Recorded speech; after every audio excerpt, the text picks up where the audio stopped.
Chapter में आगे और देखते हैं।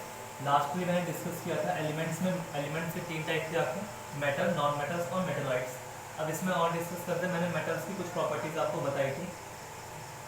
अब नॉन मेटल्स की बात करते हैं।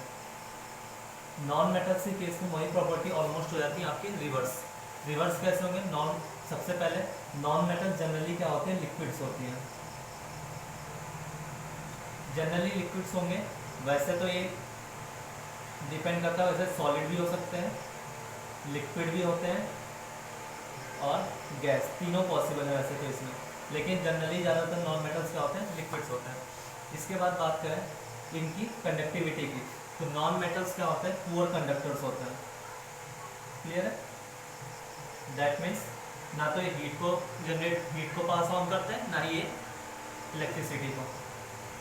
नेक्स्ट हम बात करते हैं, ये इनकी जो टेंसाइल स्ट्रेंथ होती है वो होती है लो टेंसाइल स्ट्रेंथ।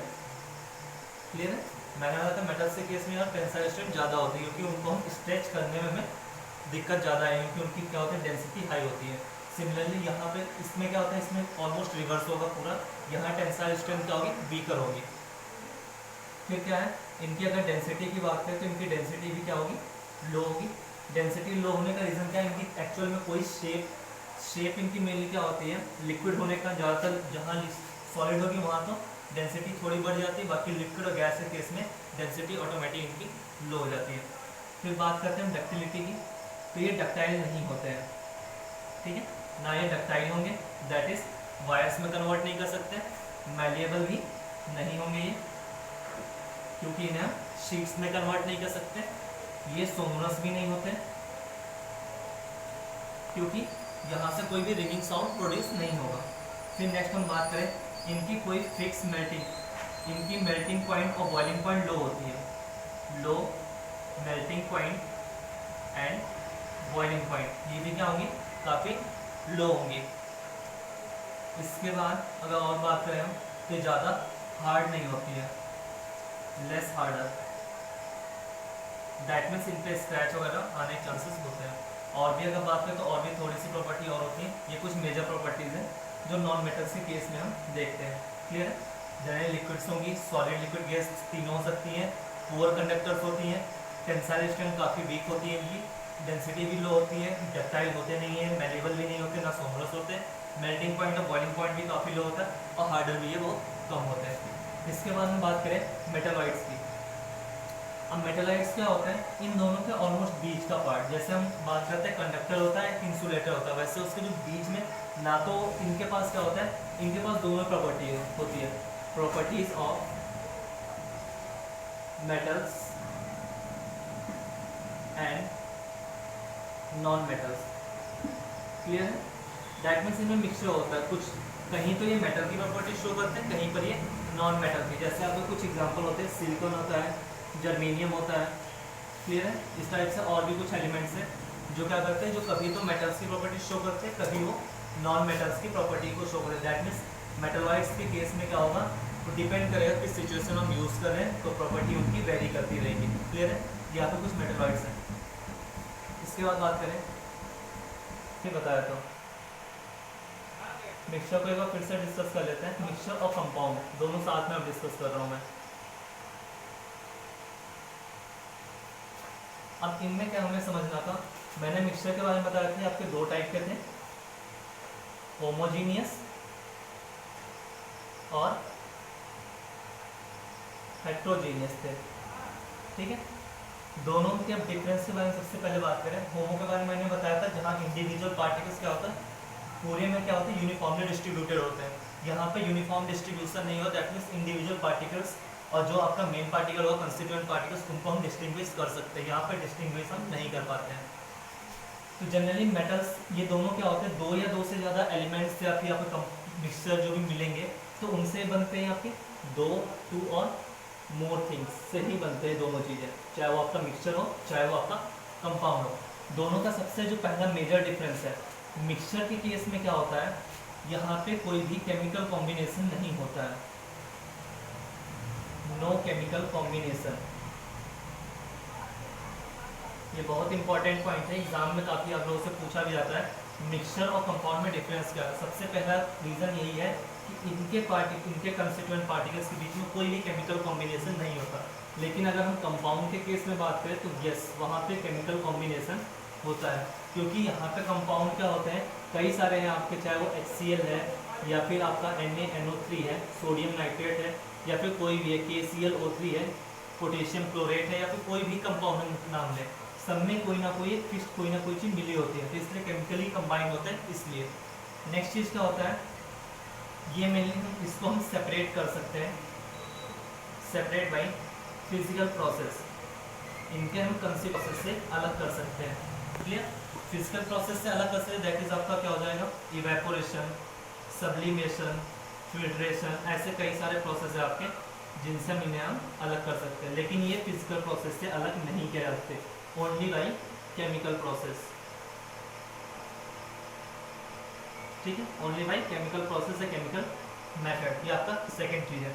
थर्ड चीज़ क्या होता है, इनमें पार्टिकल्स जो होते हैं ये कंस्टिट्यूएंट पार्टिकल्स अपनी प्रॉपर्टी शो कर जाते हैं। कंस्टिट्यूएंट्स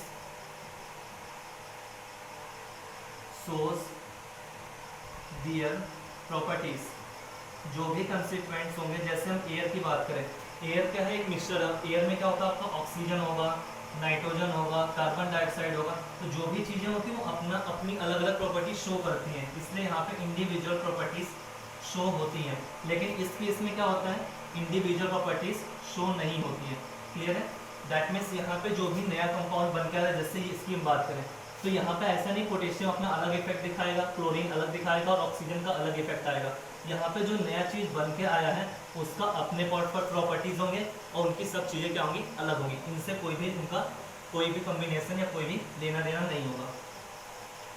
नेक्स्ट बात करें हम इनकी एक और प्रॉपर्टी, इनकी क्या होती है, मेल्टिंग पॉइंट और बॉइलिंग पॉइंट फिक्स नहीं होती है।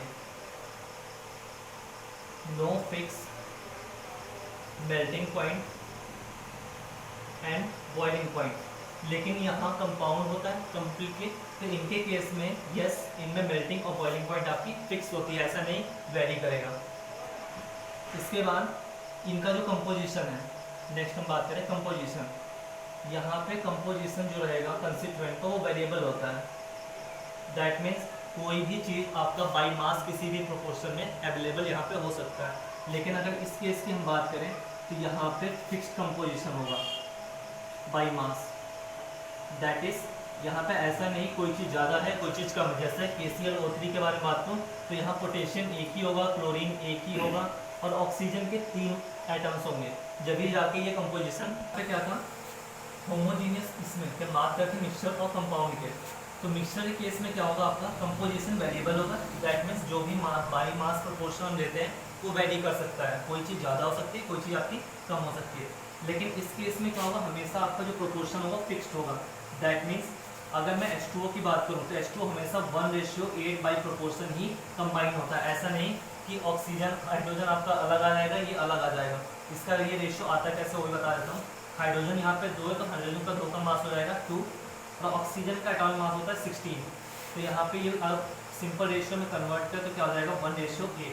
इसलिए ऑक्सीजन और हाइड्रोजन हमेशा 1:8 में ही कंबाइन होंगे, ऐसा नहीं हो किसी दूसरे रेशियो में कंबाइन होंगे। चाहे वो अमोनिया है आपका, क्लियर है, ये भी अलग ही होगा, क्लियर है। तो इस तरीके से हम बता सकते हैं कि किस रेशियो में कौन सी चीज़ें कंबाइन होंगी तभी वो बनेगी। ये थी आपकी कुछ बातें मिक्सचर से और कंपाउंड से रिलेटेड। वो है इनमें सॉल्यूशन, सस्पेंशन एंड कोलाइड्स। सबसे पहले मैं बात करता हूँ सॉल्यूशन के बारे में। अब तीनों जो मिक्सचर की बात कर रहे हैं ये सारे क्या है ना, मिक्सचर को ही मैं स्टडी करना है पूरे चैप्टर में मेनली, क्लियर है। तो सबसे पहला मिक्सचर में ले रहा हूँ सॉल्यूशन। अब सॉल्यूशन में क्या होता है, दो चीज़ें होती हैं। सॉल्यूशन हमारा दो चीज़ों से मिलकर बनेगा, एक आपका होता है सॉल्यूट और एक आपका होता है सॉल्वेंट। अब सॉल्यूट और सॉल्वेंट क्या होता है, जो चीज़ें क्वांटिटी में कम होंगी, क्वांटिटी में लेसर होंगी, उन्हें हम क्या नाम देंगे, सॉल्यूट का नाम। और जो क्वांटिटी में आपकी क्या होंगी, ज़्यादा होंगी, क्वांटिटी बिगर, ठीक है। बिगर इन क्वांटिटी उसे हम क्या नाम देंगे, सॉल्वेंट का। दैट मीन्स सोल्यूट और सॉल्वेंट का कॉम्बिनेशन ही क्या कहलाता है, आपका सोल्यूशन। जैसे फॉर एग्जांपल सॉल्ट और वाटर का सोल्यूशन है। अब सॉल्ट और वाटर केस में क्या होता है, यहाँ पे दूसरी चीज़ क्या होता है, सोल्यूशन हमेशा क्या होगा आपका, मैंने पहले ही बताया था, होमोजीनियस होता है, हेट्रोजीनियस नहीं होगा। होमोजीनियस का मतलब क्या है, मैंने आपको पहले ही बताया है, यहाँ पार्टिकल यूनिफॉर्मली मिक्स होते हैं। दैट मीन्स सॉल्ट और वाटर यहाँ पे क्या है, मिक्स करेंगे। सॉल्ट मेनली क्या है, सोल्यूट है, और वाटर मेनली क्या है यहाँ पे, सॉल्वेंट, और दोनों का मिक्सचर क्या बनेगा आपका, सॉल्ट सॉल्यूशन। क्लियर है। यहाँ पे दैट मीन्स अगर हम फिल्टर यूज करते हैं कोई हम फिजिकल प्रोसेस से इन्हें हम अलग कर सकते हैं। क्लियर है, क्योंकि मेनली सोल्यूशन होमोजीनियस मिक्सचर है। होमोजीनियस मिक्सचर को हम क्या कर सकते हैं, मिक्सचर को हम कन्वर्ट कर सकते हैं किसी भी फिजिकल प्रोसेस से अलग कर सकते हैं। दैट मीन्स आपका सोल्यूशन क्या होता है, सोल्यूट और सॉल्वेंट का कॉम्बिनेशन को हम क्या कहते हैं, सोल्यूशन। अब सोल्यूशन को अगर मैं और डिफाइन करूँ तो सोल्यूशन के बारे में कहा जाता है, हम अलग तरीके से बना सकते हैं। सॉलिड टू सॉलिड का सोल्यूशन बना सकते हैं, सॉलिड इन सॉलिड। ये आपका कैसा होगा, जैसे कोई भी हम एलॉय की बात करें, एलॉय क्या होता है, कई सारे मेटल्स का मिक्सचर होता है। जैसे आपका ब्रास है, ब्रास आपका एक एलॉय है जो किसका मिक्सचर होता है, कॉपर और जिंक का। क्लियर है, तो ये आपका हो गया solid in solid. Solid in gas भी बनता है, सॉलिड इन लिक्विड बनेगा आपका। ठीक है, इसी तरह आपका लिक्विड इन लिक्विड भी बनेगा। लिक्विड इन लिक्विड का एग्जांपल जैसे आपका है विनेगर इन वाटर। ठीक है, विनेगर आपका क्या होता है, एसिटिक एसिड। ठीक है, तो ये यहाँ पे कुछ एग्जांपल विनेगर जैसे आप घर पे यूज़ करते हैं नॉर्मली, आप लोगों को पता भी होगा। तो वो चीज़ क्या होता है, एसिटिक सॉल्यूशन, एसिटिक एसिड को वाटर में ऐड करते हैं तो आपका सॉल्यूशन बनता है, वो क्या है, लिक्विड इन लिक्विड सॉल्यूशन है। बाकी आपका नेक्स्ट टॉपिक में कंटिन्यू करेंगे नेक्स्ट लेक्चर में। Thank you.